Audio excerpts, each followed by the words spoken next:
Movie Jumanji welcome to the jungle film के starting scene में एक बीच पर एक आदमी को जुमांजी बोर्ड मिलता है। यदि हम रिकलेक्ट करें तो जुमांजी मूवी के लास्ट सीन में यही हुआ था। 1995 में आई फिल्म जुमांजी के एंड सीन में एलन जुमांजी बोर्ड को नदी में बहा देता है और ये बोर्ड बहता हुआ समुद्र के किनारे पर आ जाता है। यही से film Jumanji welcome to the jungle की स्टार्ट होती है। ये आदमी ये बोर्ड गेम अपने घर ले आता है और अपने बेटे एलेक्स को दे देता है, लेकिन एलेक्स को इस बोर्ड गेम में कोई इंटरेस्ट नहीं होता, इसलिए वो इसे साइड पर रखकर अपनी वीडियो गेम खेलने में लगा रहता है। रात में जब एलेक्स सो रहा होता है तब उसकी नींद जुमांजी की नॉइजेस के कारण खुलती है। जब वो जुमांजी गेम को ओपन करता है तो उसे उसके अंदर जुमांजी वीडियो गेम का कार्ट्रिज मिलता है। एलेक्स उस कार्ट्रिज को अपने वीडियो गेम के अंदर लगाता है और उसे प्ले करता है। वो जैसे ही उसे प्ले करता है वो वीडियो गेम के अंदर चला जाता है। फिर स्टोरी प्रेजेंट टाइम पर आती है और स्पेंसर नाम का लड़का एक गेम खेल रहा होता है। उसे उसके फ्रेंड फ्रिज का मैसेज आता है जो उसे बोलता है कि होमवर्क कंप्लीट करने के बाद वो मिलेंगे। वो उसे फ्रीक हाउस पर मिलने को कहता है। स्पेंसर थोड़ा डरपोक लड़का है और फिजिकली इतना स्ट्रॉन्ग नहीं है, इसलिए फ्रिज उसे डराकर अपना होमवर्क करवाता है। उसी दौरान हम एक फैशनेबल लड़की बेथनी को देखते हैं जो हमेशा सोशल मीडिया पर एक्टिव रहती है और स्मार्टफोन के बिना जी नहीं सकती। यहाँ हम आपको बता दें कि फ्रीक हाउस एलेक्स का घर है। कई साल पहले एलेक्स के गायब हो जाने के बाद उसके पिता सबके साथ बहुत ही अजीब और रूड बिहेव करते थे और वो घर भी बाहर से भूतिया दिखता था, इसलिए सब उसे फ्रीक हाउस कहने लगे। नेक्स्ट सीन में ब्रैडफोर्ड हाई स्कूल को दिखाया जाता है। यहाँ बेथनी क्लास में टेस्ट के दौरान अपनी फ्रेंड से वीडियो चैट कर रही होती है। टीचर के मना करने पर बेथनी उन्हें सिली जवाब देती है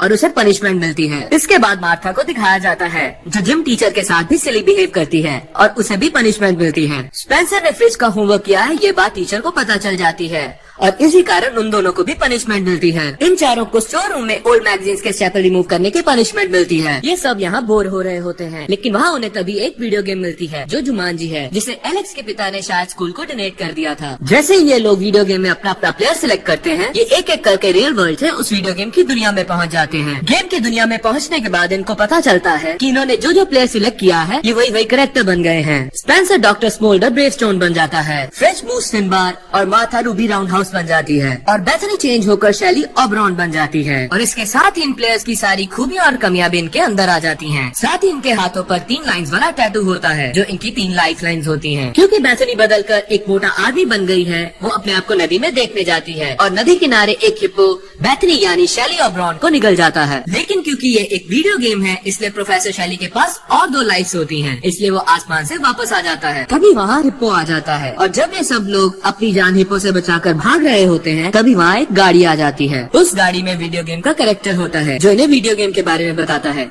और नेक्स्ट लेवल तक भी पहुँचाता है। ये कैरेक्टर जुमांजी का फील्ड गाइड होता है जो इन्हें बताता है कि इस वीडियो गेम का विलन प्रोफेसर रसल वेन है। प्रोफेसर रसल वेन डॉक्टर ब्रेवस्टोन का पुराना साथी है जो यहाँ एक हीरा ढूंढने आया था। कई सालों की खोज के बाद उसे ये हीरा मिल जाता है जो कि एक जैगुआर की आँख में लगा होता है। ये जैगुआर जुमांजी की रक्षा करता है। जब प्रोफेसर रसल ने जैगुआर की आँख में से वो हीरा निकाला था तो सारा जंगल श्रापित हो गया था। प्रोफेसर रसल को असीम शक्तियाँ मिल गई हैं, जिसके कारण जुमांजी के सारे क्रिएचर्स और जानवर उसके वश में हैं। फिर एक दिन ये फील्ड गाइड प्रोफेसर रसल से वो हीरा चुरा कर भाग जाता है और अब ये वो हीरा डॉक्टर ब्रेवस्टोन को देता है। यहाँ इन लोगों को सारे स्टेजेस पार करके ये हीरा उस जैगुआर की आँख में फिट करना है, वो भी जुमांजी बोलते हुए। तभी ये लोग इस गेम को जीत पाएंगे और वापस असली दुनिया में जा पाएंगे। फील्ड गाइड उन्हें एक नक्शा देकर चला जाता है। इस लेवल पर उन्हें इस नक्शे का अधूरा हिस्सा ढूंढना होता है और यही इन्हें इनकी खूबियों के बारे में पता चलता है। जैसे प्रोफेसर शैली नक्शा पढ़ने में एक्सपर्ट है, ब्रेवस्टोन के पास ताकत, स्पीड, बहादुरी और उसका वेपन बूमरैंग है। Ruby round house dance, fighting और कराटे में एक्सपर्ट है। तभी इन पर रसल के लोग अटैक कर देते हैं। इसी दौरान फाइटिंग करते हुए रूबी राउंड हाउस को गोली लग जाती है और फिर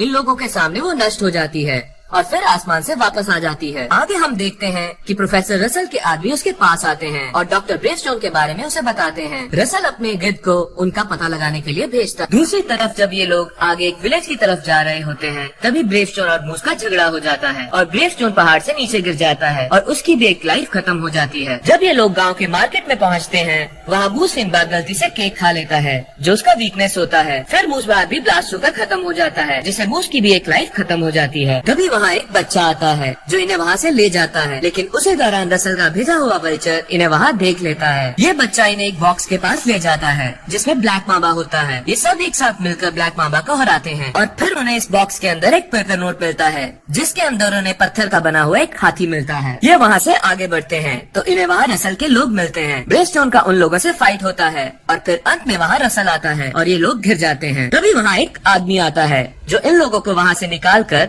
खुफिया रास्ते रास्ते से किसी और जगह पर ले जाता है। ये आदमी कोई और नहीं बल्कि 5वां प्लेयर एलेक्स होता है और फिर उन्हें पता चलता है कि यहाँ उन्हें नक्शे का खोया हुआ हिस्सा नहीं बल्कि एलेक्स को ढूंढना था। एलेक्स उन्हें बताता है कि नेक्स्ट लेवल को क्रॉस करने में उसकी 2 लाइफलाइंस खत्म हो गई हैं और अब उसकी एक ही लाइफलाइन बची है। ये लोग एलेक्स को विश्वास दिलाते हैं कि ये सब एक साथ मिलकर आगे के लेवल को क्रॉस करेंगे और ये गेम को खत्म कर देंगे। फिर ये लोग नेक्स्ट लेवल को क्रॉस करने के लिए आगे बढ़ते हैं। इन्हें ट्रांसपोर्टेशन शेड से कोई गाड़ी को चुराकर इस घाटी को पार करके जैगुआर की मूर्ति के पास जाना होगा, लेकिन वहाँ ट्रांसपोर्टेशन शेड के बाहर गार्ड्स थे तो इन्हें उनका ध्यान भटकाना था। ये सभी रूबी राउंड हाउस को उन गार्ड्स का ध्यान भटकाने के लिए बोलते हैं। पहले तो रूबी राउंड हाउस ऐसा करने से मना करती है, लेकिन डॉक्टर ब्रेवस्टोन और बाकियों के समझाने पर वो मान जाती है। वैसे तो रियल लाइफ में मार्था पर स्पेंसर का पहले से ही क्रश था, लेकिन अब यहाँ रूबी राउंड हाउस भी डॉक्टर ब्रेवस्टोन से अट्रैक्ट होने लगती है। इसके बाद रूबी राउंड हाउस वहाँ जाकर गार्ड्स का ध्यान भटकाने लगती है और बाकी लोग पीछे से शेड के अंदर चले जाते हैं। इसी दौरान इन लोगों को एलेक्स की बातों से पता चलता है कि वो यहाँ पिछले 20 सालों से फंसा हुआ है। ये एलेक्स को बताते हैं कि वो यहाँ 20 सालों से फंसा है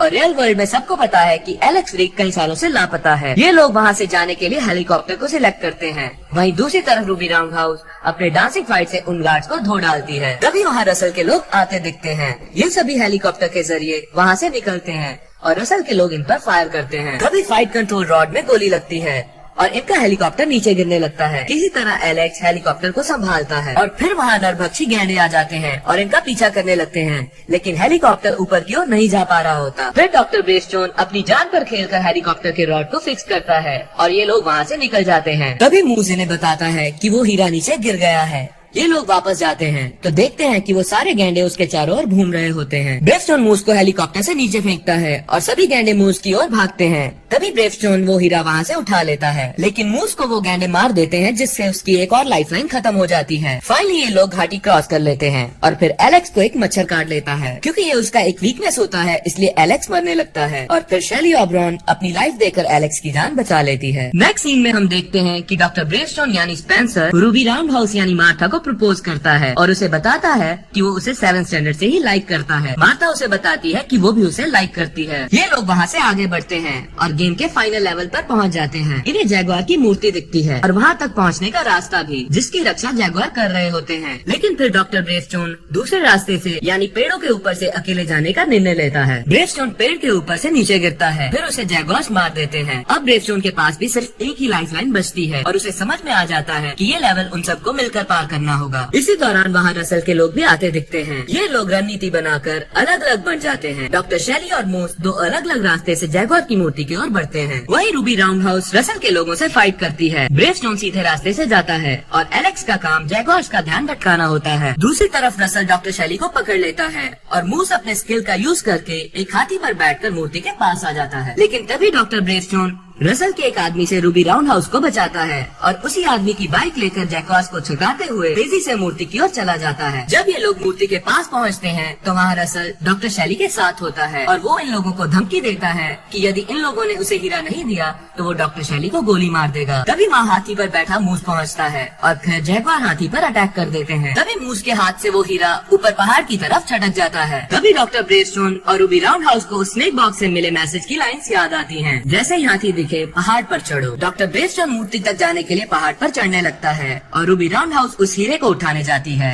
वहीं डॉक्टर शेली और एलेक्स रसल से फाइट करते हैं। रूबी राउंड हाउस जैसे ही उस हीरे के पास पहुंचती है वो देखती है कि वो हीरा कई सारे सांपों के बीच में है। रूबी राउंड हाउस वहां जाकर हीरा उठा लेती है। तभी वहां रसल आ जाता है और रूबी राउंड हाउस से हीरा छीनने वाला होता है। तभी रूबी राउंड हाउस एक सांप पर पैर रख देती है ताकि वो उसे काट ले, क्योंकि वेनम उसकी वीकनेस है। सांप के काटते ही रूबी राउंड हाउस मर जाती है, लेकिन उसकी एक लाइफलाइन बची होती है, इसलिए वो ऊपर से नीचे की ओर आती है। उसी दौरान डॉक्टर ब्रेवस्टोन मूर्ति पर चढ़ जाता है और वहाँ से ही गिरते हुए रूबी राउंड हाउस से हीरा लेकर जैगुआर की मूर्ति की आंख पर लगा देता है। फिर ये सब मिलकर जुमांजी कहते हैं और फाइनली वो जंगल श्राप से मुक्त हो जाता है और ये लोग गेम जीत जाते हैं। इसके बाद वहाँ फील्ड गाइड नाइजेल आता है और इन सबको एक एक कर अलविदा करता है और ये सभी लोग गेम से रियल वर्ल्ड में वापस आ जाते हैं। स्पेंसर, फ्रिज, मार्था और बैथनी वापस से स्कूल के स्टोर रूम में पहुंच जाते हैं और फिर ये लोग एलेक्स को देखने उसके घर की ओर जाते हैं। एलेक्स का घर अब भूत बंगला नहीं बल्कि एक नॉर्मल घर होता है। ये लोग एलेक्स से मिलते हैं। एलेक्स इन सब लोगों को पहचान लेता है